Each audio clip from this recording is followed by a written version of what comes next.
Welcome back to Vikes with a mic.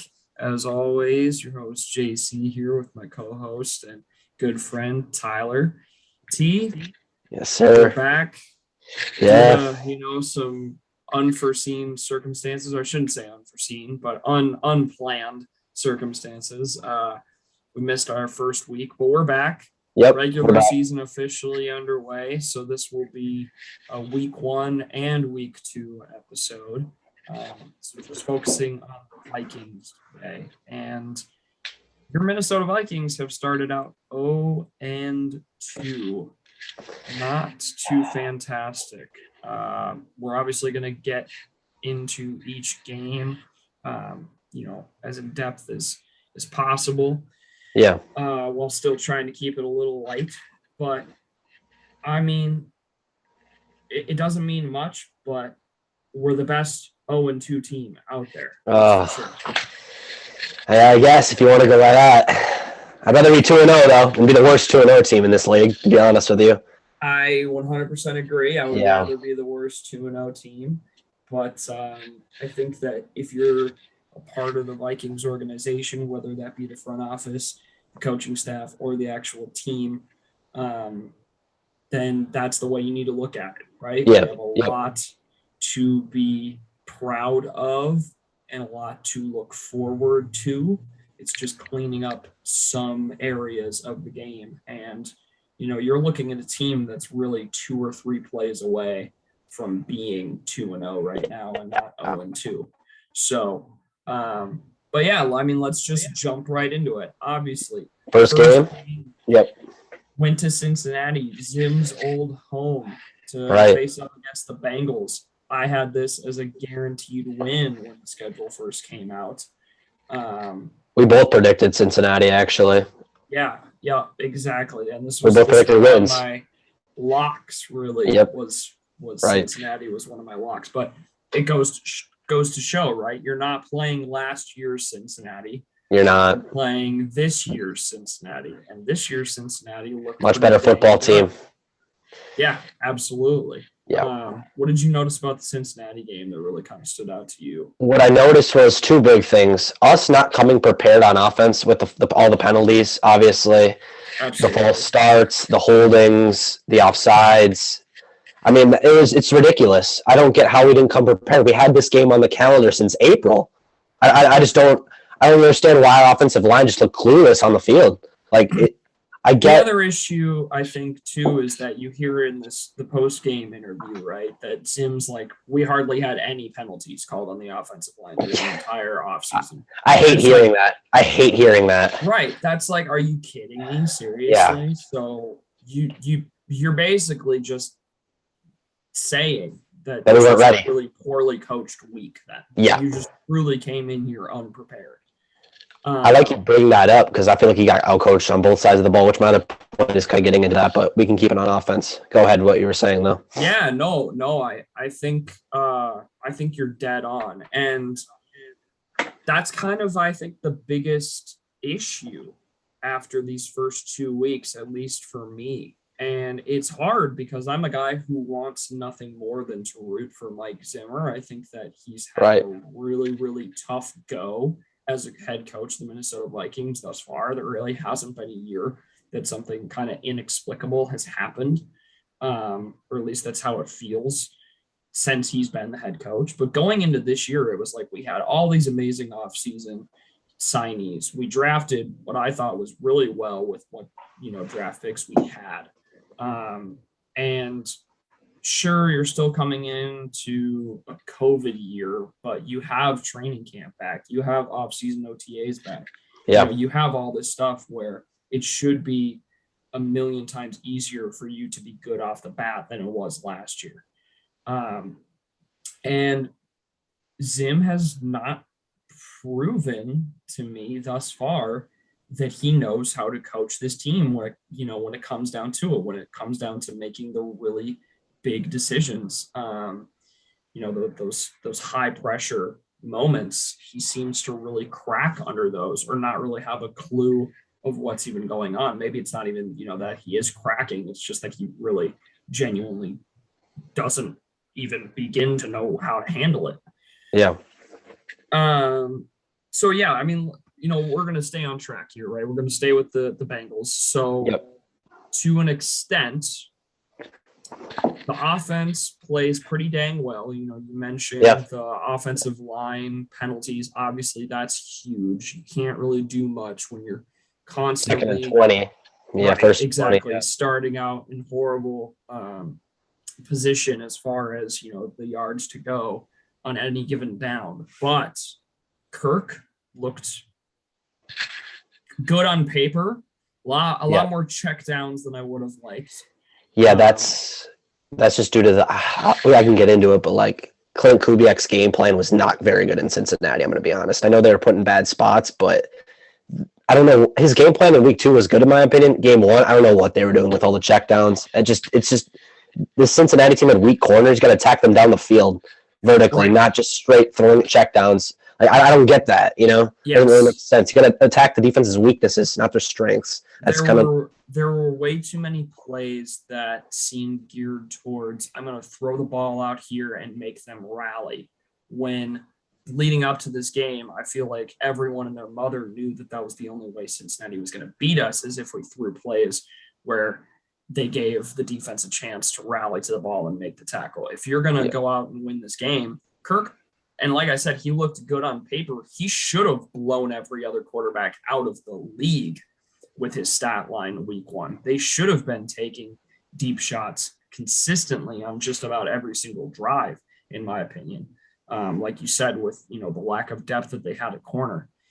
Now, if you're Kirk Cousins, are you worried about your offensive line getting another holding call if you hold it for that one second longer to let a larger play develop? Maybe, but you still need to try it. Like that's actually my issue in one way or another with both games such far.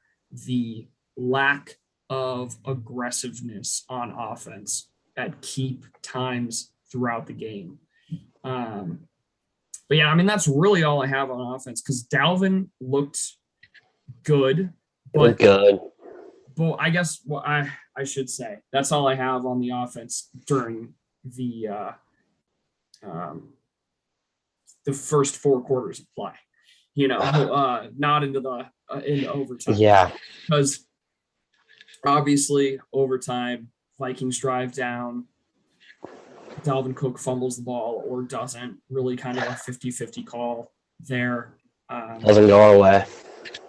And Dalvin brought up a great point of like, no, I have to hold on to that ball. I can't let that be for the refs to decide. And that I do agree with, although I don't think he fumbled that ball by the definition of the NFL. However, obviously, Dalvin fumbles the ball. Cincinnati gets the ball. They drive down the field. They get into field goal range, and they score. And Vikings lose in overtime. So in that regard, it's like, sure, Kirk Cousins did everything right, quote unquote. He got you down into field goal range, and then it's the running back, this guy that the offense is supposed to run through, who makes the fatal mistake, and leads to the bad end for the Vikes. But man, think about if our offense would have been just a little bit more aggressive or a little bit more clean at the beginning. Right. Would have been able blowout. It's a blowout win. Exactly. It's a blowout win easily. Put this thing out of reach. There would have never even been a conversation of overtime. And in that regard, I do kind of chalk up part of that loss to Kirk Cousins. Even though on paper it looks like he played this really great, clean game, he definitely contributed to the loss. But so did everybody. The defense as well. And that's where we can kind of switch unless you have more. I just one more thing on offense quick. I think Dalvin not having as many yards was due to the Vikings not putting it in his best interest. They kept running it up the middle on first down. It was just so predictable. There was no play action due to them being in 1st and 20, which I get. That's why Dalvin didn't get his yards, because we weren't able to. The play action game wasn't there because it was 1st and 20 every time. They couldn't run it to the outside, so they had to run it up the middle, first and 20 every time, and they just got stuffed. So absolutely, I think that's due to play calling. But I mean, Clint, I want to be hard on you, but it was 1st and 20 a lot of the times, especially in the 1st and 2nd quarter. So, it got better with that second game, which we'll get into. But flip it to the defense. Right. Yeah, it's tough, but yeah, I think we've really covered everything on offense. Because I think that's just how it kind of went as far as week one was. It was very ups and downs, and on paper it looks like there's more ups. But if you're really watching, you're a Vikings fan, you saw the expectations that we have. I would say there were by far more downs. But yeah, on defense, I mean, not the most horrible defense that we've seen, but these guys didn't come out clicking nearly as much as like it was toted to be, right? Right. We came into this offseason with all these brand new names, these really talented guys under a defensive minded head coach of Mike Zimmer. And I'm thinking, man, the Bengals might not score more than freaking 14 points week one. Right. That's what it should have been. And yet here we are, 0-2. And the Bengals, I mean, Jamar Chase apparently can catch. Rashad Breeland looked absolutely horrible this game. He had some really rough moments this last game as well, which we'll get into. Defensive line at least looks a little bit better. The linebacker core obviously still missing Anthony Barr. It's very obvious that he should have went on injured reserve right when the season started, because I doubt he's going to play this week against Seattle. Just a lot of Cam Dantzler, healthy scratch. No, he didn't play. And then week 2, he comes out and makes some really great plays. So Look that's good. a little worrisome as far as what is the coaching staff thinking and doing. To me, it was just an absolute failure on the part of Mike Zimmer to set expectations for what they should have been. Perhaps he truly thought that this was going to be one of the better defenses that he had, brought and coached in Minnesota after OTAs.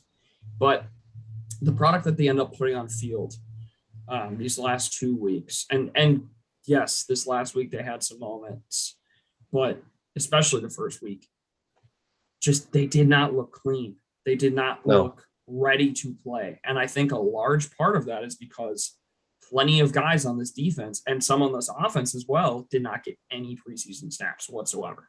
So they came into this thing real rusty. And I think that showed. Oh, for sure. A lot. So. Yeah, definitely. Oh, for sure. My biggest problem on the defense in this game was definitely Joe Mixon. Joe Mixon had 29 carries for 127 yards, averaged about 4.5 a piece per carry. What really strung Cincinnati's offense to have a good game was them being able to run the ball, because it opened up their passing game. It brought our linebackers, it brought our safeties in, and Joe Burrow, they would run that play action pass. I saw something actually in the post game. Zim said they watched film on Cincinnati this offseason where Zach Taylor, obviously, is their head coach, but I think he calls plays for them basically as well, kind of like what Sean McVay does for the Rams. Yeah, I think I've heard that. Yeah. Yeah, there was a lot of plays where they would, on first down, they would run, and then second down, they would throw like every time. And then in this game against us, they would get a good first down run, and then they'd run it again on second down, right down our throat again. And it's like Zim getting out coached there, in my opinion. I mean, he got out coached. They literally made an adjustment against us, and we weren't ready for it at all. Yeah, we weren't prepared not for being it willing at all. to adjust on our end. Not being willing. And that's another thing why I think Zim got out coached in this game. Our defense was giving up the run, and it just totally opened up the passing game for Joe Burrow. I thought our defensive line looked good with pressures, but we had to be able to shut Cincinnati's run game down, because if we do that, we put them in third and long situations, our defensive line is going to dominate that offensive line of Cincinnati easily, in my opinion. When we have guys like Danielle Hunter, Michael Pierce having huge games, because Mike looked good in Cincinnati. Danielle looked phenomenal, which he has done the first 2 games. So, yeah. You got to put them in third and long situations in that game, and we didn't do that. It was mostly third and shorts, and that was when they got out of Joe Burrow's hands quick. You know what I mean? Yeah, exactly. And I think you bring up kind of the best point about the defensive line, this idea of, well, they have looked really good. They definitely look far more improved than it was last year. And it's like, you can tell we've brought in some new guys, but they're not going to be able to do their job unless the rest of the defense first kind of sniffs out that run to begin the game and really puts the offense into this one-dimensional passing situation, basically, throughout the game. So, Joe Burrow was under pressure, and he looked to be making mistakes, I should say, when we put him under pressure. Right, if exactly. a majority of the time, if he would go down, given a first or second down, not that there were a ton of sacks, but on those times that he did, he would come up flustered, or he would kind of like be favoring a certain leg. Like, it's very obvious he's still a little worried. And, getting to the quarterback in any situation is obviously a huge, huge deal for the defensive side of the ball. So, yeah, I think you hit the nail on the head there. I want to see better coverage by the corners and the linebackers, get some coverage sacks if need be, at the beginning of the game. Right. I feel like we still have yet to see one of those over 2 weeks. It's just been kind of the athleticism of our new and improved defensive line, and that's only going to get you so far, as we've seen. Right. But yeah, those are really all the thoughts that I have on the offensive and defensive side of the ball. Let's talk about special teams. Week 1. If I remember correctly, there wasn't anything huge that I hated about the return game, whether it be punts or kick returns. I think there might have been 1 or 2 times that ISM took the ball out and didn't quite get it to the 25. Right. And that's one thing that he seems to kind of struggle with to an extent. And I don't know if that's a coaching thing or if that's just purely up to him on when he can take the ball out, but I feel like he's young enough in his career that he's probably being told beforehand that whether or not he needs to take it out. So scheme wise, I think they need to do a little bit better job of making sure they know when not to take the ball out. But Greg Joseph, what a guy. Made the kick to send it in overtime. Turns out Bengals take a timeout, so it doesn't count. Gets iced. I looked at, my dad and you and your dad when we were watching it, and I was like, it's over. There's no way he's making it again. It's just how the kicking game goes in Minnesota. And what does he do? Drills it again right down the middle. Over 50 yards. Brad, I think it was a 53-yard kick, if I remember correctly, to send us in overtime. Dude was an absolute stud. And then obviously get into overtime, make the stop on defense, get the ball back, drive all the way down in field goal range, and then the horrible fumble. But I truly believe that had Greg Joseph got a chance to kick that field goal in overtime, I think he would have made it, just kind of based on the high that he was on and the way that he was looking that game. So after week 1, and I stress this, after week 1, I was feeling amazing about the kicking game. I was feeling so good, dude. I was like, man, kicking troubles are over in Minnesota.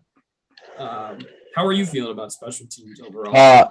I thought everything was kind of good. I thought Jordan Berry actually looked pretty darn good. He had a really nice 63-yard punt. I think it was in the 4th quarter exactly that pinned Cincinnati deep. Berry? Yeah. Yeah. I forget if it was in the 4th or overtime. I don't remember. It was late in the game, 4th or overtime, but he had a really nice punt. He had 63 yards. Yeah, he averaged. He had one that pinned him in the 10, like towards the end of the 4th quarter. Yep, that's exactly what it was. But yeah, I think he looked good. I think he's looked better than what Skullquit has been providing us before the last year and a half or whatever. He definitely looked better than Skullquit. Sure. Why am I saying that? Cannot agree more. Yeah, but he looked better than Britain. So yeah. Yeah, the punting game for sure. Obviously, hashtag for the brand. Right. Yeah. For that, punters need their credit. And yeah, Barry has looked good actually. I think in both weeks thus far. He had one shank, I think, thus far, and it was in week 2. Yeah, he had that one. Yeah, I think I know what you're talking about. Yeah. So, but yeah, that's really. I mean, that's all I have to say about week 1. It comes down to the fact that we should have won the game, but we didn't. Yep. We had every opportunity to win this game, and we shot ourselves in the foot. We committed close to 120 yards worth of penalties. I think that were at least accepted. We might have even committed more that were declined. Yeah. But yeah, just in the end, if we don't take those penalties, we win. I mean, right. Yep, you don't take those penalties. Yep. Dalvin, you don't leave that fumble up to the referees, who were obviously out to get us, or at least so it felt. And then, the offense in general too. If you take one or two more shots, I truly believe if you take one or two more shots at the end zone towards the beginning of the game, in order to let the offense like get a feel for what it's like to make a play and kind of get a little bit more confidence under themselves. Right. Yep. I think you also absolutely run away with this game. So, it's tough. What's done is done. But yeah, after this loss going into week 2, and I think I texted you this. I might have also texted another friend of mine, but I was like, we're either going to lose by 30 or win by 20. Okay. In my mind, there was no way that this game was going to be close. However, and I'm not just saying this because it's how it turned out, I truly did, I think, believe if it was going to be close, the Cardinals were going to be the team to win it. Okay. Especially after like the previous week, I think I would have been an absolute fool to say anything otherwise had that question, come up. So that being said, your Minnesota Vikings 0-2 after losing to the Arizona Cardinals by 1 freaking point. So we have lost 2 games for literally the price of 2 safeties, less than a touchdown, a field goal and a third. Like, it is so sad, the margin of error that has led to this point. Tyler, tell me your thoughts about Arizona. Well, going into this game, I actually had us losing to Arizona in my preseason predictions. And so did I. I think we all did. This is why this game was huge, though, because if we win this game, we're 1-1. Like we would have been 1-1, which in my preseason predictions, 1-1, we'd have still been on track to finish in the playoffs and our goal. But 1-1, and our only loss at that point being to an AFC team instead of an NFC team, right? Which is a massive difference. But anyways, yeah. But let's get into Arizona. I don't know if I want to start on the defense or what, but I mean, Kyler Murray, I don't even know what to say. I mean, he had such a good game. Like, he had the 2 interceptions, but I mean, we did capitalize on one of them. But Pick 6. Yeah. I mean, well, let's start there then. Defensively, I think the defense did just about everything that you could ask, especially, again, missing Anthony Barr, missing Everson Griffin, playing a hurt, or, to whatever extent, Kendricks out there. Yeah. I think that they did a heck of a lot more than I would have expected them to do after watching them week 1 against Kyler Murray in this extremely potent Arizona offense. Not to mention the pick 6, which we didn't have a single defensive touchdown last year. So, I mean, that's nice. We're only in week 2. Right. Yeah. And Nick Vigil has a touchdown. So. Just that blown coverage to Rondell Moore stings me. Rashad Breeland getting absolutely burned again a ton of times. It's AJ Green stings me. This basically was on Zim, but Squib kicking it to them at like the 30-yard line with Arizona having 2 timeouts. Like, what was that? You don't give a high-powered offense like Arizona the ball at like the 35 or whatever, 30, with 2 timeouts on the clock. It's Kyler Murray. He can scramble for his life. What are we doing in that situation? Just kick it to the back of the end zone. Right. Why are you giving them 10 more yards? Absolutely agree. That's just bad coaching. Like, what are we doing there? Like, I don't know. Yeah. That's not really the defense, but that's just on coaching. But like, you put the defense in that. No, I see what you're saying with defense, though, because you give them bad position and then they go out there. Yeah.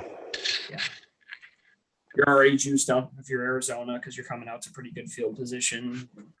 Still plenty of time for, like you said, Kyler Murray to do something. But, yeah, I don't know. I mean, I guess just like I agree with everything you've said. It's just defensive line-wise was extremely proud of our boys. Yeah, Daniil, man.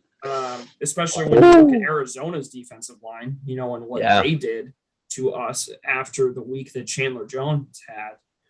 That's what I was surprised about. Week 1, right? 5 sacks week 1. I don't think he got a single one this week. Nope. So, pretty crazy stuff. Daniil Hunter looks like himself again. Right.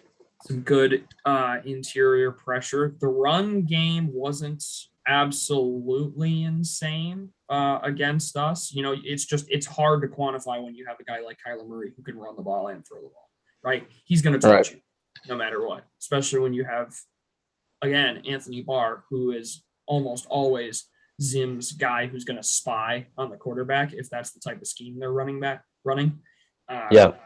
for the game, you know. So huge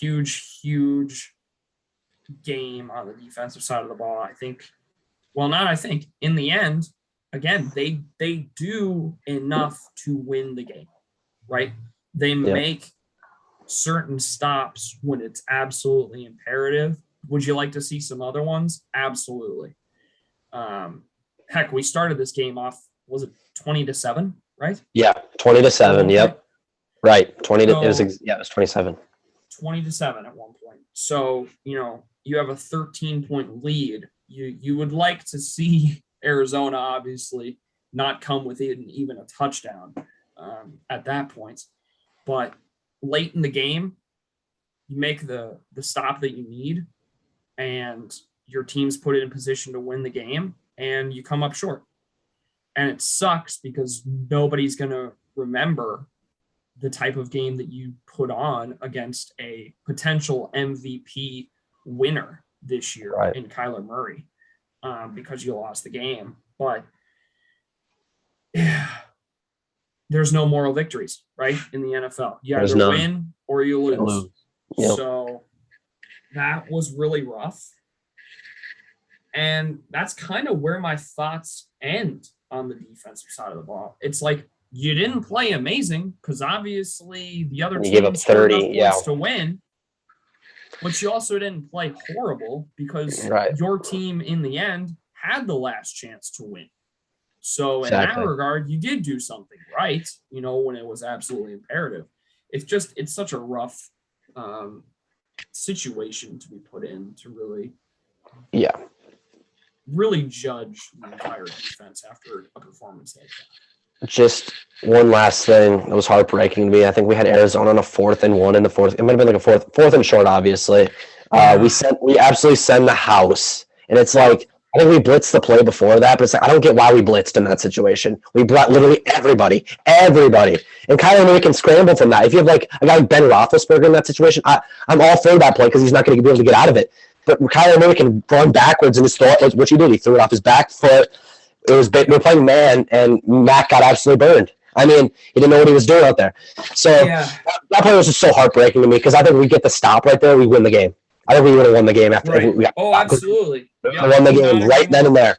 Because then they got the ball literally out the 8-yard line, and I think they punched it in. So, yeah. Yeah, no, I absolutely could not agree more there. I think that, you know, instead of sending, was it like 8? Yeah. I think it might have been 8 that they sent. Send like 6 if you want to, you know, send a blitz package. At least just have another 2 guys out there to blanket, because you know if anything's going to happen, they're going to take a deep shot. I don't like us playing man against these Arizona receivers, man. They're too quick. I mean, you got Rondale Moore, down the hop, like, just like, come on. That play again, though, he has the guy who was covering him. I can't forget who it was. It might have been Xavier Woods or something like that. It was Mac. Was it Mac? Okay. Yeah, it was Mac. He was close enough that theoretically, even if you just have a single safety, you know, helping. You would have made a play. Yeah, he's going to make a play. Exactly. Yep. So that's what I mean. You know, you get another, just even one guy out there. Obviously, hindsight's 2020, but yeah, well, let's move on to the offensive side of the ball. Because here's where I really, really struggle. Right? Right. Because Kirk looked amazing. Yep. AJ looked really good. Thielen kind of was put in check. JJ, I think, had 1 or 2 drops that I was really, really pissed off. Yeah, 2. Yep. Yeah. Yeah, 2. Dalvin, to be fair, I think he really genuinely did kind of get a little, not hurt, but very sore about halfway through the game. And I think that really did affect him. And I think it was an like ankle sprain. His explosiveness. I think it just really affected him late in the game. That JJ Watt play kind of like sold him. His cuts looked terrible after that. Everything was just after the JJ Watt play where he landed on his ankle. Yeah, that's when you knew. Like, that's what I mean. Like he was still out there playing, right? But he's not hitting those holes the same way that Dalvin Cook hits. He was. He looked kind of like half the man out there from that point on. So it sucks because Kirk Cousins, I'm going to give you some credit here. You have led 2 game-winning drives in a row and have lost both games. I will give you that. However, the first game, you've been running this offense for long enough. You should know when to check into plays that are going to get you more yards. You should not be checking down as much as you are. Exactly. And in the second game, even more so, I think I'm really pissed off with Zimmer and the coaching staff. At the end of the game, with 40-some seconds left on the clock, you just let all that time tick away and take the field goal instead of taking just one shot at the end zone. The difference between Kirk Cousins and an NFL MVP like a Lamar Jackson, which we witnessed on Sunday night, is that the MVP is going to stay out on that field and demand that you take that shot. Ball. That's where I get pissed off with Kirk Cousins. Did he do his job on paper? Absolutely. Is he still my quarterback, and am I rooting for him week in and week out? Absolutely. But Kirk Cousins, when you're driving down the field like that, you need to know that that is the time to take a shot. Not to mention the fact that, like I had just said 2-3 minutes ago, KJ Osborne, this was his breakout game. You now have 3 wide receivers at the very least who are feeling on their A game right now. You could go to any one of those guys. And I can tell you right now, the defense can't double cover all of them. Right. Not without leaving Dalvin Cook, literally 22 yards to run in the end zone. So that's where I get the most pissed off. And that's kind of like, that's just my summarizing thoughts on this entire game. We can get into the special teams here and Greg Joseph and how he should have made a 37-yarder and how he made other kicks that game and yada, yada, yada. But no, man, you're driving and you just let the clock tick down. Like, can't do that. That's like icing your own kicker in my mind is what that is. You're letting the pressure build on him. You should make that thing as easy as humanly possible. And I know for the fact that this team could have gotten another 10 yards probably at least. I think that happened in the game with Dan Bailey last year in overtime. I think we played in Jacksonville, and he was missing kicks the whole game. And I remember in overtime, Zim is like, nope, we're going to get it as close as possible, which I don't get why they didn't do that in this game. Get the kick as close as possible. Ask which hash he wants to kick it on the left or the right, or right down the middle. You ask him where he wants to kick it and how close he wants it. Right? Yep. That's what should be happening here. You have to have a talk with your kicker, but I don't think you just give up on the play like that either.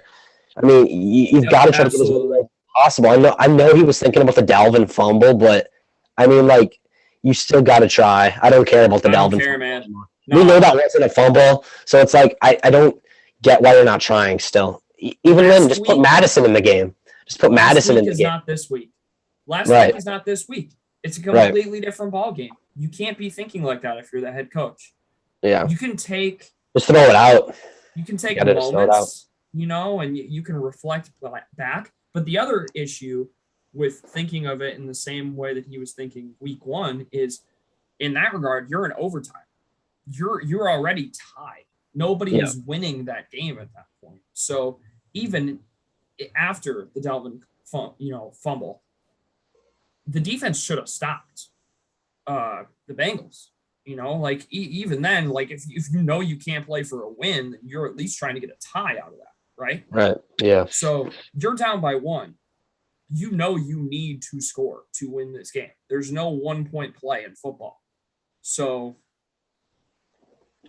go out there, make it as easy as possible for your kicker, or just get into the freaking end zone and let's not have a debate about it. Right. I don't know. Yeah. It's well, actually, I shouldn't say I don't know. I do know, and it sucks because there's times where I feel like some of us could make better decisions on that sideline. Yeah.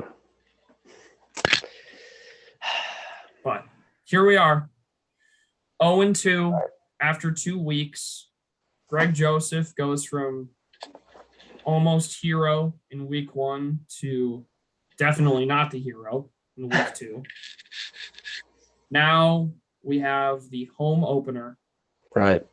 Seattle Seahawks coming to town, America's game of the week, 3:25 Central Time. US Bank Stadium is going to be jam-packed. It's going to be rocking. It's going to be bopping. How are you feeling about the Seahawks?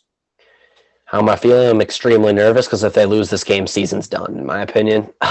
You can't start 0-3 and I think make the playoffs. I mean, you could maybe win. Green Bay won last night, so I think you can't start 0-3. This is a massive game. I am nervous, but Seattle's a good team. They did come off a loss, but the Vikings, I think we can handle them, man. We've got to be able to stop Tyler Lockett and DK Metcalf, though, in my opinion, man. Our corners have to play a lot better. I would love to see Cam Dantzler get more of a shot this week, in my opinion. Yep. Breland needs to be on the bench a little bit more. I'm just saying it straight up. Breland cannot play man-to-man without any help. It's terrible. You got to give Dantzler a chance. Chris Blood, I think, is hurt, too. I don't know. He got, rolled up, I think, last week. Just give Dantzler a chance. You know, I think Dantzler is highly motivated right now due to him being scratched week 1 and not playing at all. Let's see what he can do. I think Dantzler. I want to see Dantzler with Pat Pete out there, man. Breland. I think Breland should not be starting this game because I mean, if you don't stop Metcalf and Lockett, you're screwed. I mean, Seattle can throw the ball. They can run the ball too if they need to with Chris Carson. You've got to be able to shut down their passing game. Our corners have to play a lot better. I trust our pass rush. Seattle's offensive line isn't that good. I think Danielle Hunter is going to have a field day. If we put him in passing situations, I'm not worried about us getting pressure. It's us being able to, our corners being able to cover their wide receivers, and they have 2 very good ones. So if we do that, our defense should be fine. Yeah. I think that Arizona is the perfect primer to Seattle, right? Yeah. I think that I will say this. I was not optimistic going into the Arizona game. I thought for sure we were going to get absolutely destroyed in Arizona, to be completely honest with you, especially after week 1. But just in general, I already kind of thought that because I'm very high on the Arizona Cardinals. Yep. So when we scored less than a minute into the game, I was shocked. Not only was I shocked, but it immediately flipped my mindset of like, yeah, we're an NFL team too. We can win any Sunday too. Right. We've just got extremely unlucky so often. It's just just absolutely insane. So I think you're going to see a team that is hungry to get their first win. A team that has a lot of veterans on it. A team that has guys who have been in positions like this before, and they may, say that they're focused on 1 week at a time, but they're doing the math already in their head, and they know, well, we've lost to an AFC team, and we've lost to a non-division NFC team. So as far as 2 losses that you can sustain early in the season, at least it's that. At least you didn't lose to the freaking Bears and the Lions to start out. Or worse, Bears and the Packers or something. I think you have to go in to US Bank Stadium, welcome back our fans, make sure that you make plays right out of the gate so that place is rocking so much louder than CenturyLink has ever rocked. And you make Seattle uncomfortable because it has been so long since Seattle has been in Minnesota for a meaningful game. And our guys are hungry to whoop some Seahawk butt on national television. Yeah. So I think there's a great chance that it might be another close game this week, but I genuinely, not being a homer here at all, I really believe the team that we've seen the last 2 weeks will finally put it together this week. I think that Okay. Tennessee has laid out a fantastic game plan to get at Seattle. And I think that our quarterback is better than Tennessee's. So I think our offense can do a Right. better job than Tennessee did. So I'm excited about it, man. Do you want to try and do some score predictions? Let's dance. Let's do All it. right, baby. Give me the Vikings 27-23.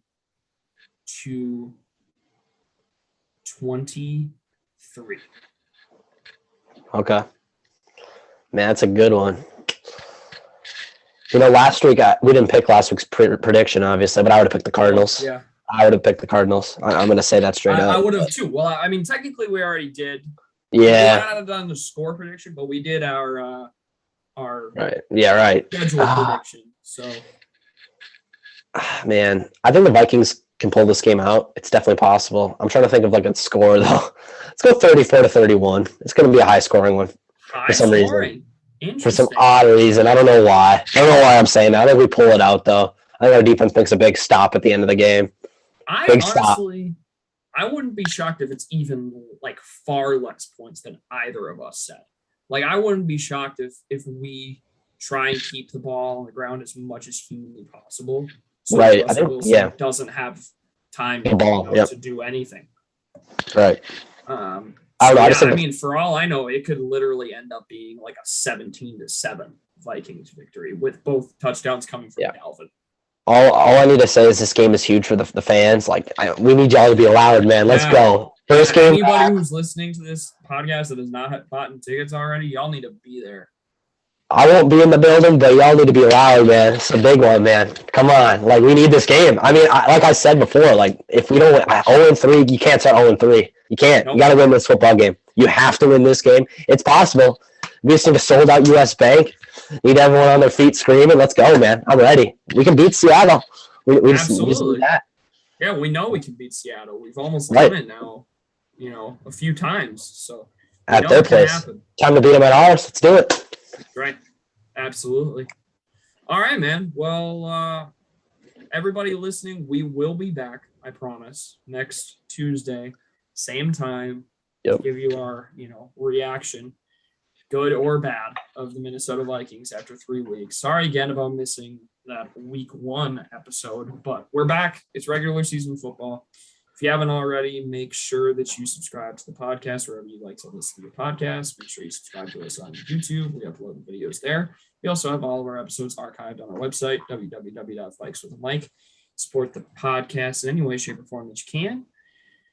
Dude, this is a huge game. Right. It's massive. Overstated.